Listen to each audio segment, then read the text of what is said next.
So we are here in the shop. We're about to fire up the 360, and I walk in and Carly is on the ground underneath the car, so that's never a good sign. She just said she saw a small leak, so she's underneath there. We, though, are finishing up our final preparations for the Trophy Cup, which is our final sprint car race of 2024. I know, isn't that absurd? It feels like just yesterday we were leaving for Texas in March, and we were trying to run all those races to start the year. Then we came back to the West Coast. Then we ran a bunch of races out here. Then we went back to the Midwest, and then we came back home, and that's now where we are at. And throughout our entire season, we ran, 50, 60 shows. I actually do need to check officially. I don't know if we've hit 60 races yet. I know with my Outlaw carts and whatnot, we definitely are over that. It's just with the actual 18T sprint car, I'm not 100% sure. Like I said, though, we're gonna get this car all fired up, make sure that everything's good to go. So when we load for Trophy Cup this afternoon, we're, prepared to take on the Thunder Bowl. Is it good? We're about to find out. Did you find anything wrong? Yeah, well, we've had this oil leak for a while now, but the oil pan under was loose last week when we ran, and so we tightened that up, and then we kind of thought that was our issue, and put the engine heater on it. Engine got warm, and I looked down, and there was a puddle of oil. So cleaned it up as best as I could, made sure all the lines were tight. Worst case scenario, we throw the backup 360 in, I guess. Carly's not wrong. We have had a slight oil leak with our 360, and we've really been trying to figure it out. I mean, the engine has ran fine this entire time. I always have great oil pressure. Like I said, we've investigated everything. We run the valves like religiously. We really are on top of our motor maintenance. Charlie Fisher, he builds our 360 engines. We're on the phone with him, all throughout the race night and in between shows. And so yeah, we've really been trying to figure that out. So like Carly said, I think it's kind of just, our heads are kind of just spinning on it is the best way to put it. But this is the final 3 races that we have on this engine, and then it's kind of completed its cycle and it will be sent off to refresh. And usually in that situation, that kind of just takes care of the issue. So we're gonna push this thing outside, get it fired up.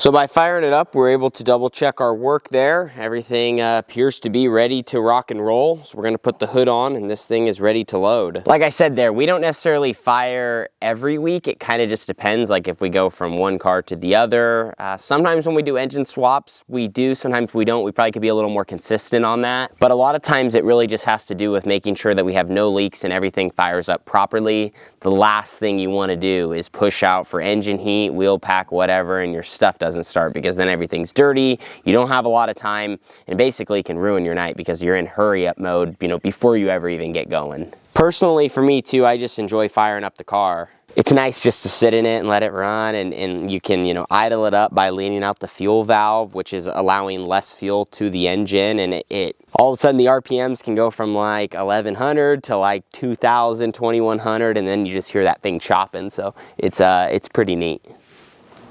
And for the next part of the video, I want to have a little bit of a talk. In this talk, it's for one group of my fans specifically, and that is drivers. If you want to be a race car driver and you watch these videos, I'm going to be speaking specifically to you here.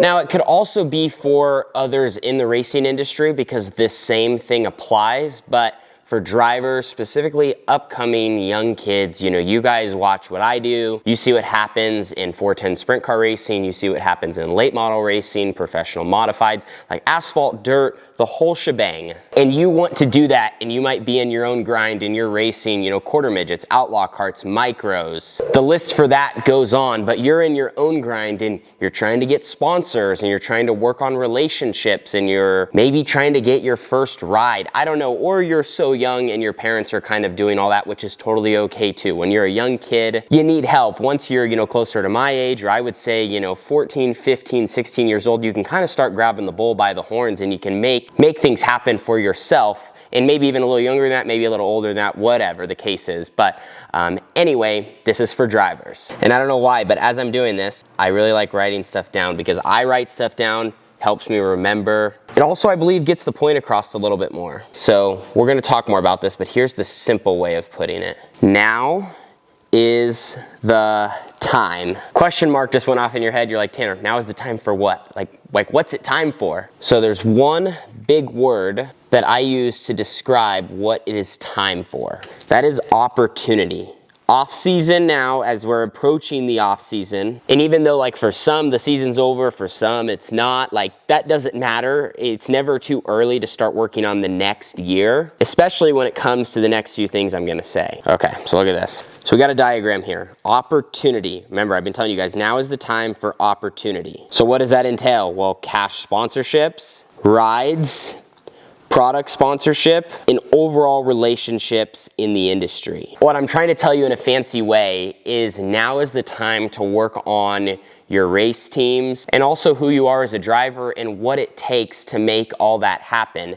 During the season, when you're running a lot, things are busy, it's really hard for your team to grow in that area, and everything it takes for your own racing to happen. We're all in different situations, we have different jobs, we have different support, we have different resources, so everyone's different, but now is the time as you're trying to build up. Like I said, you really want to be a race car driver, you want to move up to the next division, or you want to have more spare parts, you want to run a bigger schedule, you want to be able to have a crew member. I don't know, everyone's situation's different because you're all at so many different levels, from entry, local racers to guys that, like in our situation, I want to build a national sprint car team. We want to be capable of winning the biggest races, and you don't just snap your fingers and get there. But the off season, and specifically now, it's a great reminder because it's so easy to get behind. Now is the time to work on all those areas, which you need sponsors, you need product help, you need to have good relationships in the industry. And also for some drivers that maybe don't necessarily have their own team or do have their own team, they're trying to get a ride or an opportunity where they're able to, the best way to say it is like you're racing on someone else's dime and you have a chance to get in better equipment that way. Everybody's situation is just so different, but I wanted to make this video for all you young kids, just trying to give good advice. And I know it's not anything specific because there is no golden ticket to having relationships in the industry, to getting sponsorship, to getting product help, to meeting the right people. Like all that kind of just has to happen, and it's such a grind. And I really think all you can do is do your best and try to put yourself in uncomfortable situations, really push the envelope. You can't do the bare minimum and expect to be extraordinary. You really got to push that. And I think that is kind of, like I said, I think that's all specific to each individual and kind of what route you want to take. But I really wanted to let you guys know now is the time. And honestly, the time started, in my opinion, beginning of September. That's when we really start working on 2025.